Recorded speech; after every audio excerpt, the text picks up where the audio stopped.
ಎಲ್ರಿಗೂ ನಮಸ್ಕಾರ. ನಮ್ಮ ಸಿರಿ ಸೊಬಗು ಚಾನೆಲ್ಗೆ ಸ್ವಾಗತ. ಇವತ್ತಿನ ಹೊಸ ವಿಷಯ ಏನು ಅಂತ ಅಂದರೆ ಗೋಮಯ, ಹಸುವಿನ ಇಕ್ಕೆ. ಅಂದರೆ ನಿಮ್ಮ ಭಾಷೆಯಲ್ಲಿ ಜನರಲ್ ಆಗಿ ಹೇಳಬೇಕು ಅಂತ ಅಂದರೆ ಸೆಗಣಿ. ಯಾರು ಕೂಡ ಸೆಗಣಿ ಅಂತ ಅಂದರೆ ಬೇಜಾರು ಪಡೋದಕ್ಕೆ ಹೋಗಬೇಡಿ, ಯಾಕಂದರೆ ಇದರ ಹಿಂದೆ ಒಳ್ಳೆ ಅಂಶಗಳು ತುಂಬಾ ಅಡಗಿದ್ದಾವೆ. ಈ ಸಗಣಿ ಅಂತ ಅಂದರೆ ಆಯುರ್ವೇದಿಕ್ ಮೆಡಿಸನ್ ಇದ್ದ ಹಾಗೆ. ಈ ಸೆಗಣಿನ ಉಪಯೋಗಿಸಿ ಆಯುರ್ವೇದದಲ್ಲಿ ಬೇಕಾದಷ್ಟು ಮೆಡಿಸಿನ್ಸ್ನ ತಯಾರಿ ಮಾಡ್ತಾರೆ.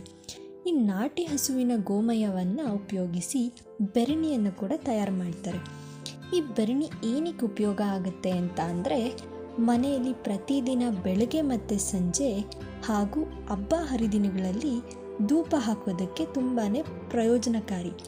ಏನಿದರಿಂದ ಯೂಸು ಅನ್ನೋದನ್ನು ನೀವು ಕೇಳೋದಾದರೆ, ಈ ಧೂಪ ಹಾಕೋದ್ರಿಂದ ಮನೇಲಿರುವಂತಹ ನೆಗೆಟಿವ್ ಎನರ್ಜಿ ಎಲ್ಲನೂ ಆಚೆ ಹೋಗುತ್ತೆ ಆ್ಯಂಡ್ ರಿಟರ್ನ್ ಆಗಿ ನಮಗೆ ಪಾಸಿಟಿವ್ ಎನರ್ಜಿ ಅನ್ನೋದು ಫಾರ್ಮ್ ಆಗ್ತಾ ಬರುತ್ತೆ.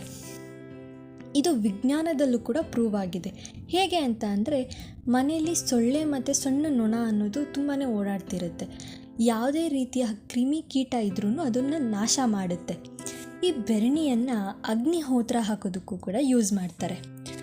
ಆ್ಯಂಡ್ ಈ ಸಗಣಿ ಅನ್ನೋದು ಇನ್ನೊಂದು ರೀತಿಯಲ್ಲಿ ಹೇಗೆ ಯೂಸ್ ಆಗುತ್ತೆ ಅನ್ನೋದನ್ನು ತಿಳಿಸ್ಬೇಕು ಅಂತ ಅಂದರೆ, ಚರ್ಮ ರೋಗದ ನಿವಾರಣೆಗೋಸ್ಕರ ಆಯುರ್ವೇದಿಕ್ ಮೆಡಿಸಿನ್ ತಯಾರು ಮಾಡಬೇಕು ಅಂತ ಅಂದರೆ ಹೊರಗಡೆ ಬಯಲಲ್ಲಿ ಮೇದಿರುವಂತಹ ನಾಟಿ ಹಸು ಅಂದರೆ ದೇಸಿ ಹಸು ಅಥವಾ ಹಳ್ಳಿಕಾರ್ ಹಸು, ಮಲ್ನಾಡ್ ಗಿಡ್ಡ ಅಂತ ಏನು ಕರಿತೀವಿ, ಈ ಹಸುಗಳು ಬಯಲಲ್ಲಿ ಮೇದಿರುವಂತಹ ಹಸುಗಳಾಗಿರಬೇಕು.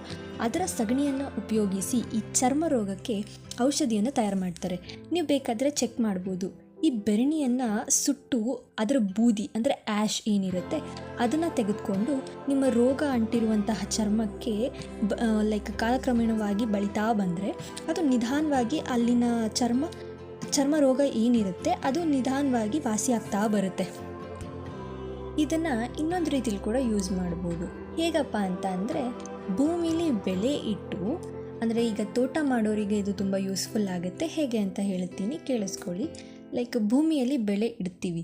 ಆ ಬೆಳೆ ಇಟ್ಟ ಮೇಲೆ ಈ ಒಂದೊಂದು ಗಿಡ ಒಣಗ್ತಾ ಬರುತ್ತೆ.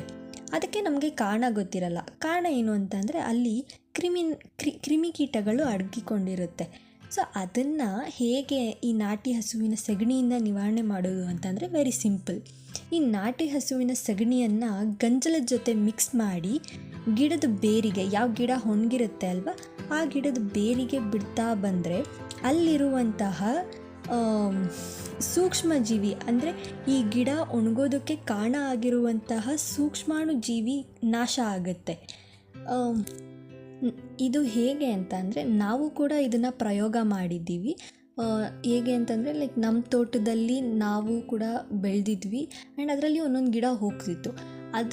ಅದಕ್ಕೆ ಈ ಗಂಜಲ ಮತ್ತು ಸಗಣಿನ ಮಿಕ್ಸ್ ಮಾಡಿ ಅಲ್ಲಿ ಆ ಬೇರಿಗೆ ಬಿಟ್ಟಾಗ ಆ ಗಿಡ ಮತ್ತೆ ನಾರ್ಮಲ್ ಆಗಿ ಅಲ್ಲಿರುವಂತಹ ಒಣಗೋದಕ್ಕೆ ಏನು ಕಾರಣ ಆಗಿರುತ್ತೆ ಸೂಕ್ಷ್ಮಾಣುಜೀವಿಗಳು ಅದೆಲ್ಲ ನಾಶ ಆಗಿಬಿಟ್ಟು ಮತ್ತು ಗಿಡ ಹೊಸದಾಗಿ ಚಿಗುರ್ಕೊಳ್ಳುತ್ತೆ. ಸೊ ಈ ಗೋಮಯ ಅಂದರೆ ಹಸುವಿನ ಸಗಣಿ ಬಗ್ಗೆ ನಮ್ಮ ಅಪ್ಕಮಿಂಗ್ ವೀಡಿಯೋಸ್ನಲ್ಲಿ ಇನ್ನಷ್ಟು ಇನ್ಫಾರ್ಮೇಷನ್ನ ನಿಮ್ಮ ಜೊತೆ ಶೇರ್ ಮಾಡ್ತಾ ಬರ್ತೀವಿ. Thank you for watching.